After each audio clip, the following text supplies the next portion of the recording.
Hello, everybody. Dr. Carmen Bryant, Psychological Health Consultants and Services, and Redefining Yourself, a program that's developed for women that are coming out of or in or contemplating leaving and need more education or are recovering from domestic violence, specifically narcissist abuse. One of the questions that were asked yesterday, and I'm coming on real quick, it's kind of late in the evening, and I'm about to leave the office, but I just want to come on real quick because one of the questions that came up yesterday was, do you think that that with narcissists, do you think there's a part of the brain that's either damaged, or is there some part of the brain that may be malfunctioning? And so I went and looked up some information, and I found some information on a little study. And to answer that question, so let's see who this was. This was the Cambridge University Press, and they did some research on like 34 non-clinical members, and they did like some. So I'm not gonna go into all the specifics, but they did do. It's called a functional magnetic resonance imaging (fMRI), and it measures the measurements of empathy. Okay, so it measures brain activity dealing with emotions. I think that was correct, and so. They had like high and low. They had clients that had like high and low symptomology for like narcissist. But what they found is that in the neuroimaging, that those that had like a high, the ones that were like high narcissist subjects had a high degree of alexithymia. And alexithymia, when you look up alexithymia is a personality construct characterized by subclinical inability to identify and describe emotions in itself. The core characteristics of alexithymia are marked dysfunction in emotional awareness, social attachment, and interpersonal relating. So, let me get back on the page. So they did find a higher degree of alexithymia and a lower deactivation during empathy in the insula in high narcissist subjects. So that part of the brain is affected. So they caught that on MRI, fMRI. They caught that on imaging of the brain. Then I went to Psychology Today. Psychology Today is I'm listed under Psychology Today. I subscribe to Psychology Today to be listed as a therapist, and so we get some information on here when we're doing a little research. It's a legitimate site, and on here. It said, let me find what I was looking at. It talked about, let's see, the neuroscience of empathy. There was a study that was published in the Journal of Neuroscience on October 9, 2013 by Max Planck. Hopefully I said that name right. Researchers identified the tendency to be egocentric is innate for human beings. But that part of the brain that recognizes a lack of empathy and autocorrects. This specific part of the brain is called the right supramarginal gyrus. When this brain region doesn't function properly, or when we have to make particularly quick decisions, the researchers found one's ability for empathy is dramatically reduced. This area of the brain helps us to distinguish our own emotional state from that of other people and is responsible for empathy and compassion. The supramarginal gyrus is a part of the cerebral cortex and is approximately located in the junction. Okay, so it's telling where it's located, and I don't know exactly all the scientific terms for the brain, but basically, as I was reading, I think it's in this region of the brain. Yeah, it says located more toward the front of the brain. What is said is here. Let me find. Let's go straight to it.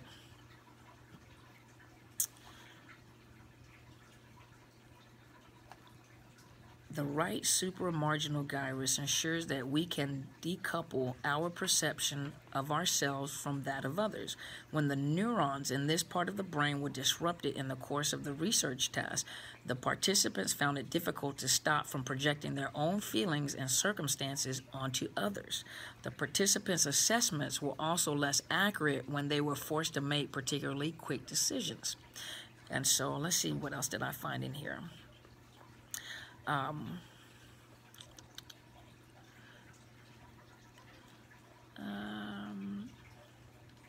scroll through here really quick so I can get to the next page to bring out some information to you.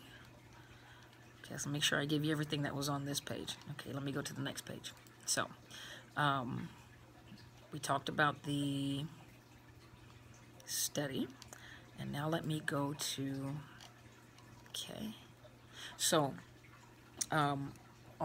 you can go look this up too. It's on Live Science. This is by Denise Chow. She is a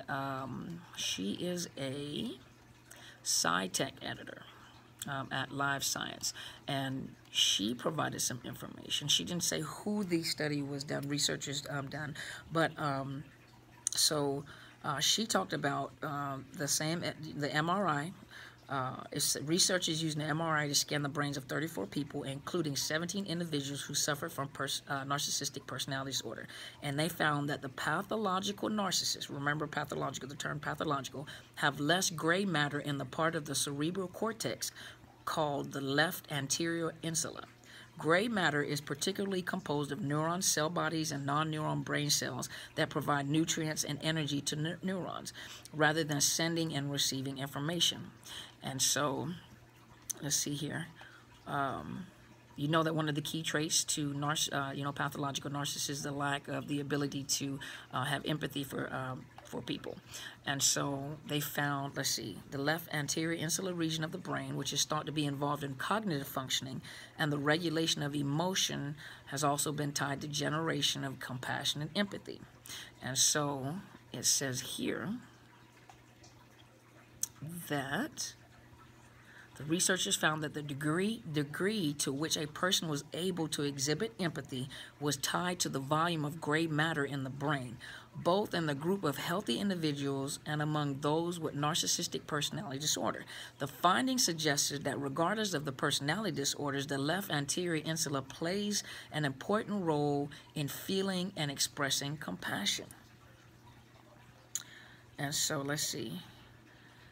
Next, the researchers intend to, so they're continuing the study on the brain and how the brain is affected in the narcissist. So really, we just answered the question. They have proof that that there is a region in the brain that is affected in a one that has narcissistic personality disorder that prohibits them from being able to feel empathy. And I think one of the questions is, do you think that traumatic brain injury may also play a role in that? Well, I'm not a researcher. I haven't researched it. Just based on what was said on here, it sounds like, first of all, that region of the brain is affected already. For what reason, we don't know. Could be, in vitro, when the mother was stressed. I think my mentor was saying that yesterday, mother's going through so much stress and she's being abused, and the child is in vitro, and the brain and the nervous system is, the brain waves,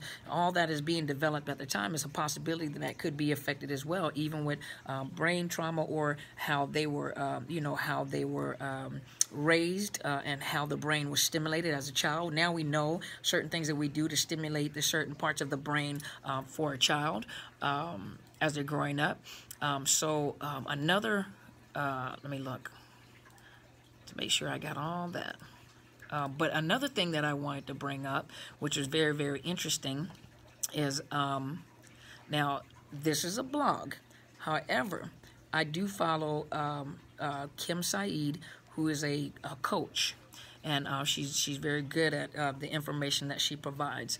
And what she said on here was she was talking about how long-term narcissist abuse can cause brain damage. Watch this. This is why it's so relevant that if you are in a narcissistic it is an abusive relationship, emotional abuse, physical abuse, especially emotional abuse. That's why it's very important. Once you've recognized it and you realize that the person is not going to change, your best, your one of the best decisions may be to leave, because it's not only affecting your family, but it's affecting your brain. Watch this. So she talked about the effects of pathological, the effects of psychological and narcissist abuse that affects our brain function. And so she talks about, destructive emotional trauma over a long period of time, and why it's so important to leave as soon as possible.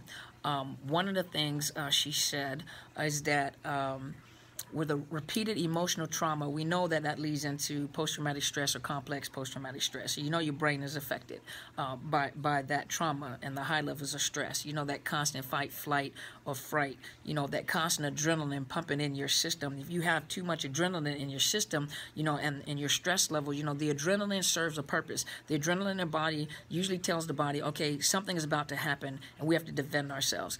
And so what happens is it decreases the heart rate.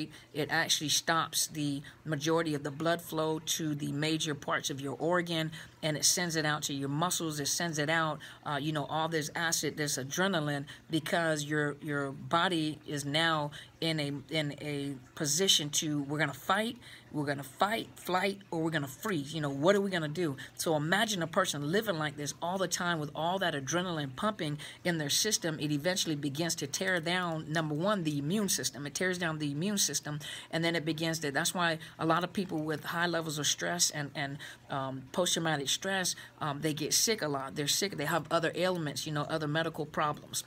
And so, having said that, this right here, being in an abusive relationship, a lot of the, majority of every woman that I've ever met that was in long-term and severe abusive relationships, majority of all of them had post-traumatic stress.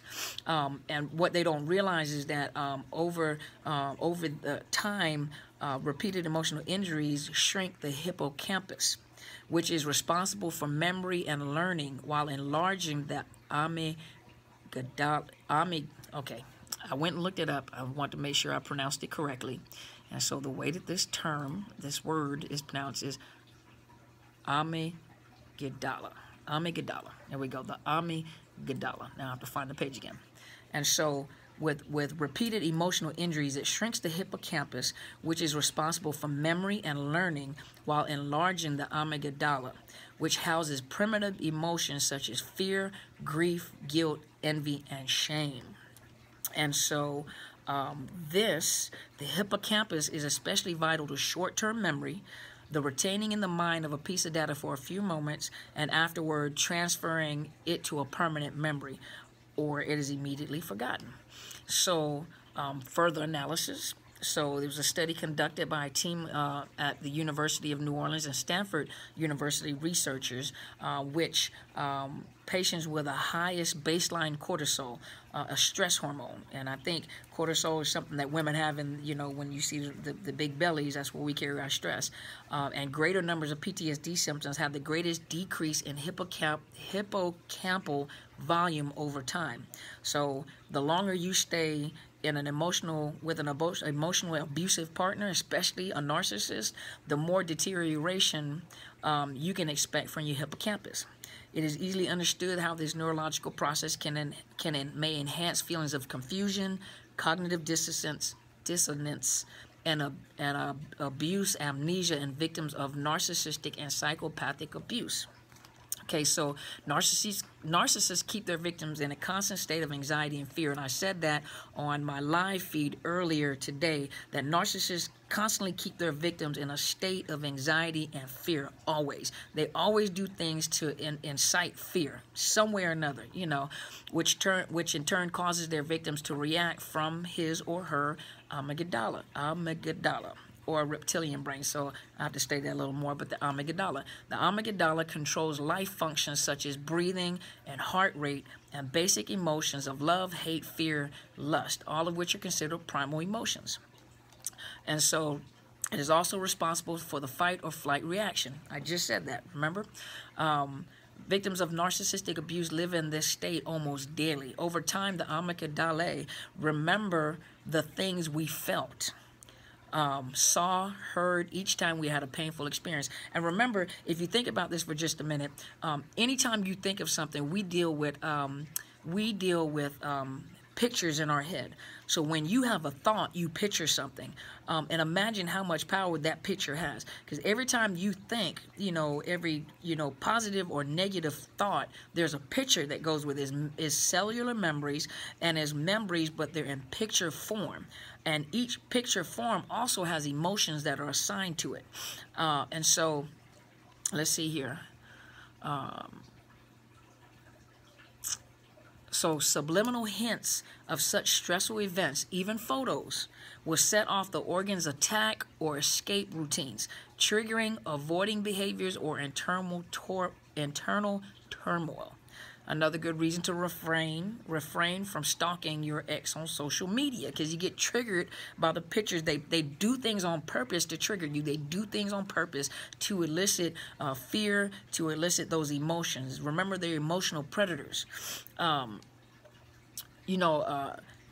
So even after a lot of people come out of these toxic relationships, or people that are in it, victims suffer from post-traumatic stress, post-traumatic stress, panic attacks, phobias, and they're due to their triggering of their primal fears by the overactive amygdala. Out of these fears, targets of narcissistic abuse often engage in primitive defense mechanisms, including but not limited to denial.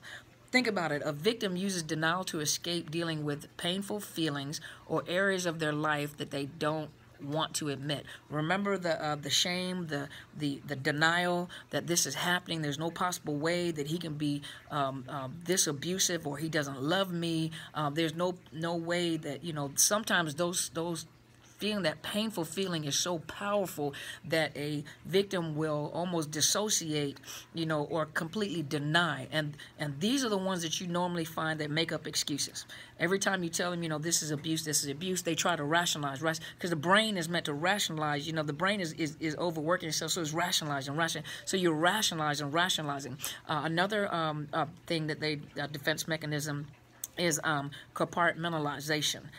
Victims pigeonhole the abuse aspects of the relationship in order to focus on the positive aspects. Think about this for just a minute. When you finally make a decision, for some of you that have left, when you finally make a decision to leave, one of the greatest struggles for women trying to stay out of the relationship is think about why you left the relationship in the first place. You left the relationship because it was just that bad. But what happens is, in the healing process, you begin to compartmentalize. You'll begin to look at all the wonderful things of the relationship, and you minimize all the bad things in the relationship. This right here, and then on top of that, if a narcissist is talking to you, they're always trying to bring up all the wonderful things in the relationship, and it's like compartmentalizing or diminishing all the bad things. You have to remember why you're leaving, and you have to remember why you left in the first place. Don't let those emotions override logic or common sense and safety.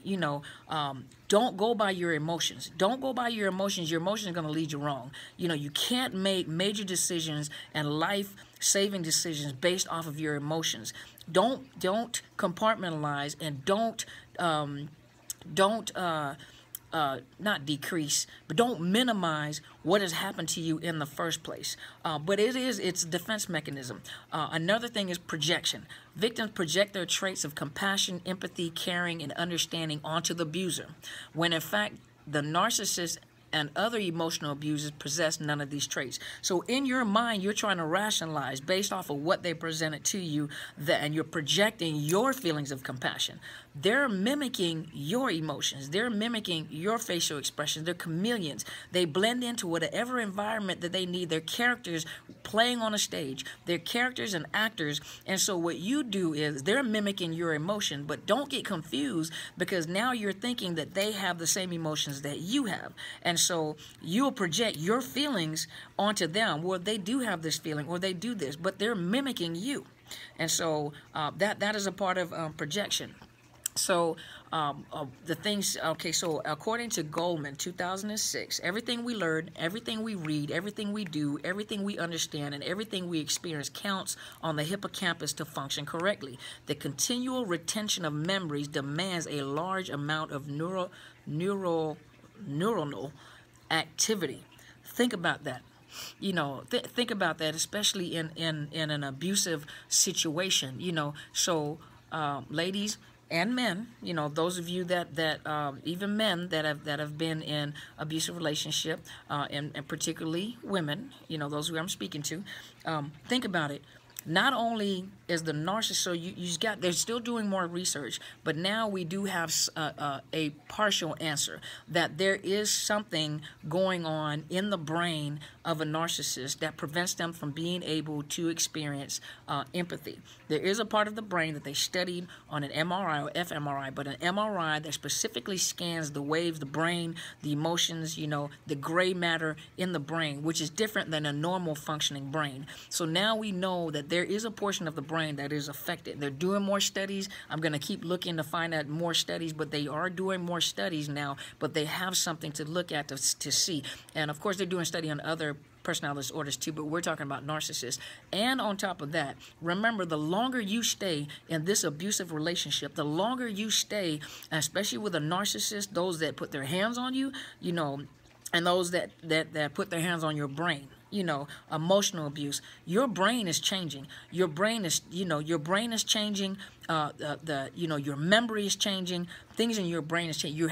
You're having some brain damage because of this. Even if they've never put their hands on you, your brain is being affected by the abuse that you're going through. Your brain is being affected. It's time for you to get out, and it's time for you. The brain is always recreating itself. It's always creating new. You have to go out, and now you have to retrain your brain. You know, and there are people that specialize in brain. They have EMDR. My colleague used to do EMDR to retrain the brain, rewire the brain, and she was really good at what she did. And she did biofeedback, where I watched a child get onto the computer with the electrodes on his head, and he was playing Pac-Man to retrain his brain to calm itself down. But he was playing Pac-Man with his mind.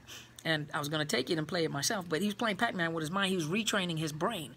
And so, ladies, your brain is being affected. Your emotions are being affected. Your brain is shrinking. Your brain is changing. Your brain is being damaged. So we don't have to talk about traumatic brain injury where, you know, you had a brain injury and it was visual. You're having traumatic brain injury by the abuse that you're experiencing. The quicker you get out, the quicker your brain will start healing. The quicker your emotions will start healing.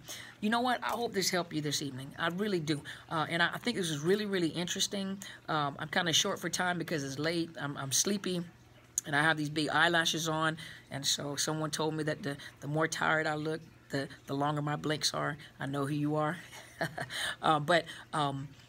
I just wanted to bring this information. It's very, very interesting, and I'm going to study some more over the weekend. I'm going to look for some more information, and I'll come back, you know, with new information that I found. I know there was a question that was asked on the other page about trauma bonds, and why women, you know, do you think that trauma bonds play a role in women staying in relationship? And they definitely do. And I'll come back next time and I'll talk about trauma bonds. You know, what is a trauma bond? And I'll talk about that some more for you. So hopefully you enjoyed. I hope all of you have a great evening. I'll try to come back this weekend. If not, I'll be back next week. You know, if I find some interesting information, I'll come on there. And what I'm going to start doing as well is, ladies, those of you that are out, those of you that are thinking about getting out, I'm going to just take you. Sometimes when I travel and go places, I'm going to take you with me. For example, I'm going to teach you how to have dinner. I'm going to take you guys out to dinner with me. Now, I don't mean come to the location where I'm at, but I will go, when I take myself out to dinner and I take myself on a date, I'm going to invite you to come on a date with me, and we're going to sit in a restaurant, and I'm going to show you what it's like to date yourself and to be content. Now, we're not going to stay there all night, because I'm going to cut you off, and then I'm going to eat dinner by myself and just enjoy the scenery. But I'm going to take you out on dates sometimes, because I want you to see that you can enjoy yourself, that you can enjoy your own company, that you can sit in quiet. Some people can't handle quiet because it causes you to think, and it makes you, you know, go through your mind about all the trauma and the things that you've been through. You replay the words that have been said to you. You replay the trauma that you've been through, and I get it. That's a part of the healing process, and I can help you through. Just stay tuned. You know, keep watching the videos. Ask as many questions as you can. Email me, Dr. Carmen Bryant at Outlook.com, DrCarmenBryant at Outlook.com. Go to my YouTube channel, which is Dr. Carmen Bryant, Overcoming Narcissist Abuse. hit the subscribe button and make sure you hit the bell so that every time I post another video, you can stay in tune. If you go and look at the videos, you want to start from the first one up to the last one. Start from bottom up. The bottom one is the first one, going all the way up, this latest one. Or pick a topic that you want to listen to. I think you should listen to it in order because it is building on itself.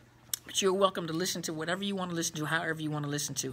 You're welcome to go to my Facebook page, which is Psychological Health Consultants and Services. And the program is redefining itself. So what I'm going to do is even though my Facebook page has my business name on it, I'm going to change it to the other business, the program name, which is Redefining Yourself. And I'll do that as soon as I get some paperwork done on my business. Hopefully you enjoyed it. Thank you so much for tuning in. Thank you so much for having interest. And hey, whoever is watching this video, whoever you are, even if you are in secret, you're ashamed, you don't want to talk about it, no one knows, whatever position you hold, whatever power, position, if you email me and talk to me, no one ever has to know that you talked to me. If you email me, I'll give you a call.